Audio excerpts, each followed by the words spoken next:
हम सभी को पता है कि गांधारी के श्राप के चलते जैसे ही द्वारका नगरी डूबी, श्री कृष्ण ने भी अपना देह त्याग दिया। पर क्या आपने कभी सोचा है कि श्री कृष्ण की प्रिय, उनके दिल के सबसे करीब राधा रानी की मृत्यु कैसे हुई? आखिर उनकी अंतिम इच्छा क्या थी और उन्होंने श्री कृष्ण से ऐसा क्या मांग डाला जो आज भी चर्चा का विषय है? ये एक ऐसी प्रेम कहानी है जो समय से भी परे है। ये वो बंधन है जो तन से नहीं, आत्माओं से जुड़ा हुआ है। तो दोस्तों, आज हम जानेंगे राधा रानी की मृत्यु का असली रहस्य और उनकी अंतिम इच्छा की अनसुनी मगर रोचक कथा।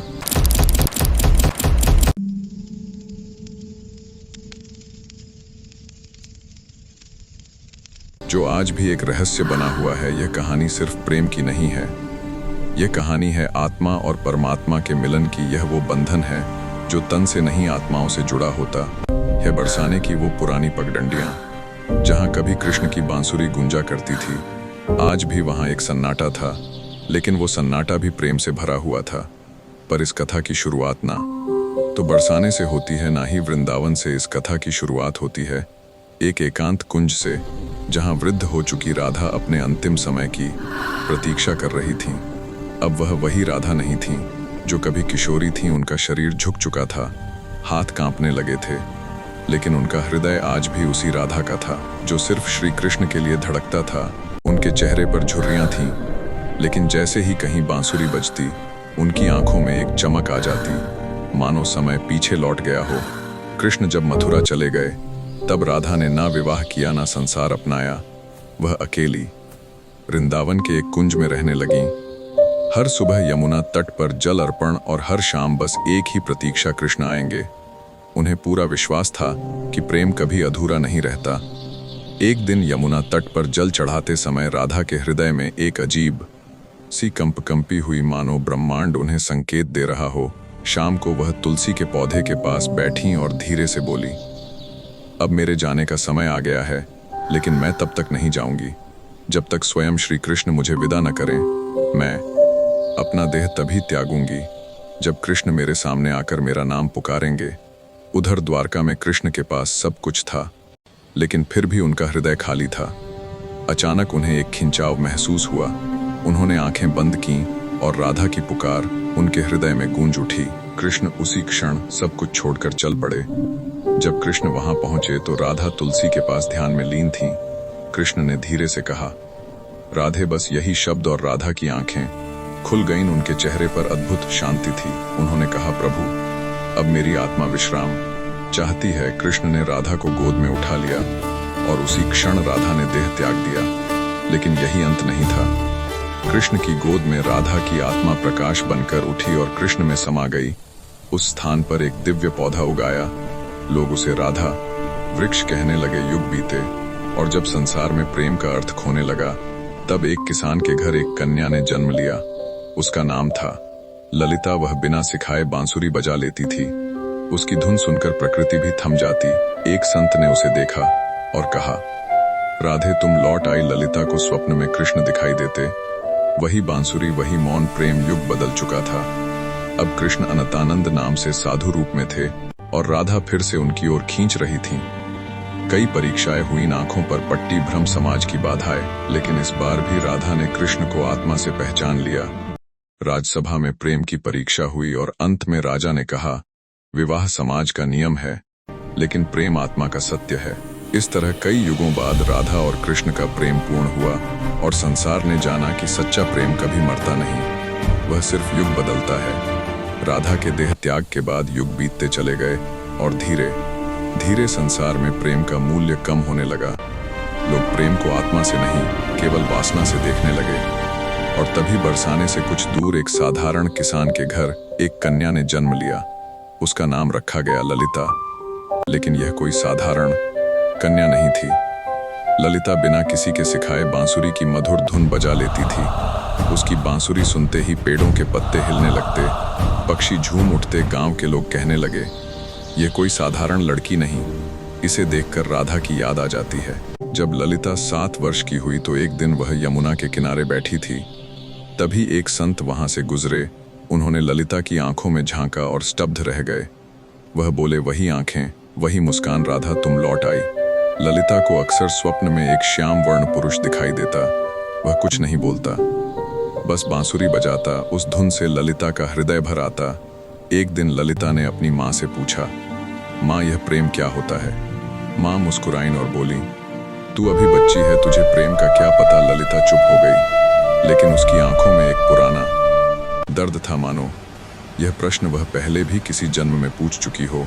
जब ललिता 13 वर्ष की हुई तो एक दिन यमुना तट पर बांसुरी बजाते समय उसकी बांसुरी से एक अलग ही धुन निकलने लगी। वही धुन जो उसके स्वप्नों में गूंजती थी। और तभी धरती थोड़ी सी फटी और एक मूर्ति प्रकट हुई। ललिता ने उसे उठाया और उसी क्षण एक दिव्य आवाज गूंजी, तुम लौट आई राधे। ललिता भयभीत थी, वह समझ नहीं पा रही थी आखिर वह कौन है और क्यों उसे राधे कहा जा रहा है। उसी समय हिमालय से आए एक तपस्वी संत ने कहा, कन्या, तुम इस युग की नहीं हो, तुम्हारा जन्म एक उद्देश्य से हुआ है। इस युग में प्रेम केवल शब्द बन चुका है, तुम्हें उसे फिर से जीवन बनाना है। अब ललिता के मन में अजीब सी बेचैनी थी, मानो कोई उसे पुकार रहा हो। रातों में वह यमुना तट पर बैठती और उसी अज्ञात पुरुष को महसूस करती। एक दिन संत ने कहा, कृष्ण इस युग में पुनर्जन्म ले चुके हैं, पर इस बार वह एक ब्राह्मण और साधु के रूप में है। उनका नाम है अन्नतानंद। अब ललिता अपने माता पिता को प्रणाम कर केवल बांसुरी हाथ में लेकर उनकी खोज में निकल पड़ी। गांव आश्रम पर कोई भी वह नहीं था।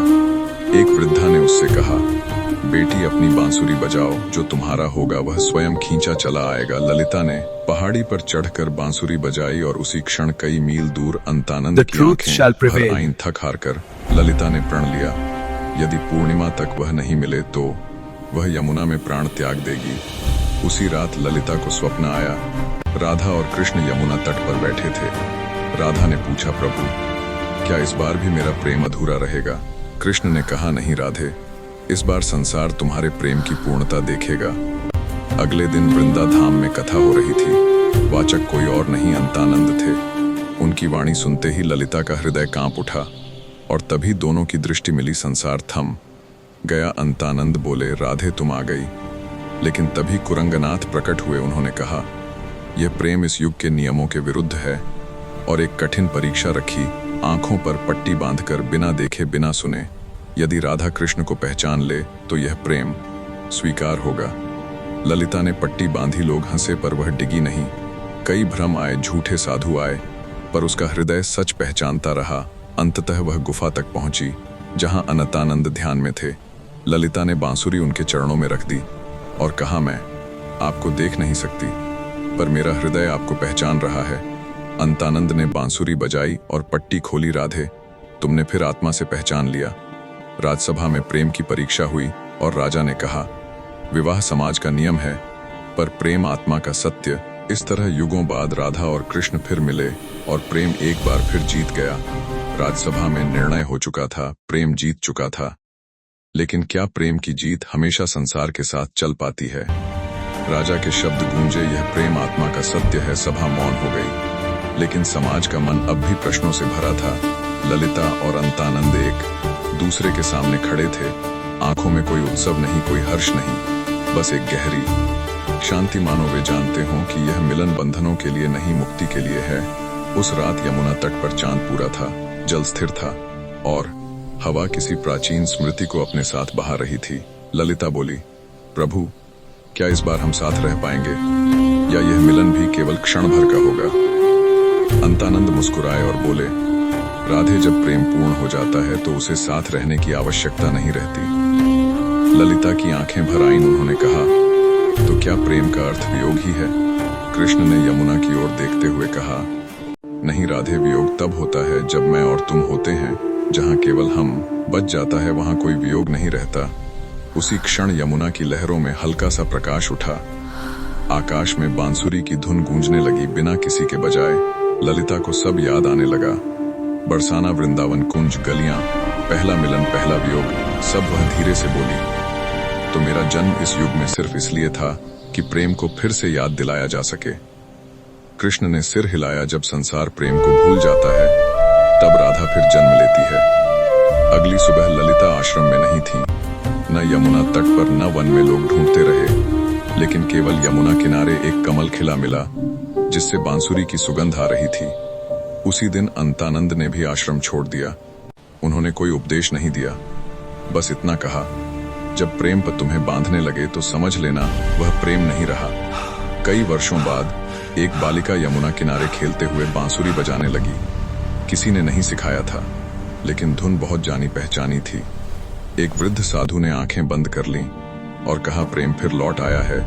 और तभी आकाश में 2 स्वर गूंजे, राधे कृष्ण। उस दिन के बाद किसी ने राधा को अलग नहीं देखा, किसी ने कृष्ण को अलग नहीं पाया, क्योंकि अब राधा प्रेम थी और कृष्ण परमात्मा। और जब प्रेम परमात्मा में समाहित हो जाए तो कथा समाप्त नहीं होती, वह अनंत हो जाती है। ललिता को सब याद आने लगा। बरसाना, वृंदावन, कुंज, गलियां, पहला मिलन, पहला वियोग, सब वह धीरे से बोली। तो मेरा जन्म इस युग में सिर्फ इसलिए था कि प्रेम को फिर से याद दिलाया जा सके। कृष्ण ने सिर हिलाया। जब संसार प्रेम को भूल जाता है, तब राधा फिर जन्म लेती है। अगली सुबह ललिता आश्रम में नहीं थी, न यमुना तट पर, न वन में लोग ढूंढते रहे, लेकिन केवल यमुना किनारे एक कमल खिला मिला, जिससे बांसुरी की सुगंध आ रही थी। उसी दिन अंतानंद ने भी आश्रम छोड़ दिया। उन्होंने कोई उपदेश नहीं दिया, बस इतना कहा, जब प्रेम पर तुम्हें बांधने लगे तो समझ लेना वह प्रेम नहीं रहा। कई वर्षों बाद एक बालिका यमुना किनारे खेलते हुए बांसुरी बजाने लगी। किसी ने नहीं सिखाया था, लेकिन धुन बहुत जानी पहचानी थी। एक वृद्ध साधु ने आंखें बंद कर लीं और कहा, प्रेम फिर लौट आया है। और तभी आकाश में 2 स्वर गूंजे, राधे कृष्ण। उस दिन के बाद किसी ने राधा को अलग नहीं देखा, किसी ने कृष्ण को अलग नहीं पाया, क्योंकि अब राधा प्रेम थी और कृष्ण परमात्मा। और जब प्रेम परमात्मा में समाहित हो जाए तो कथा समाप्त नहीं होती, वह अनंत हो जाती है।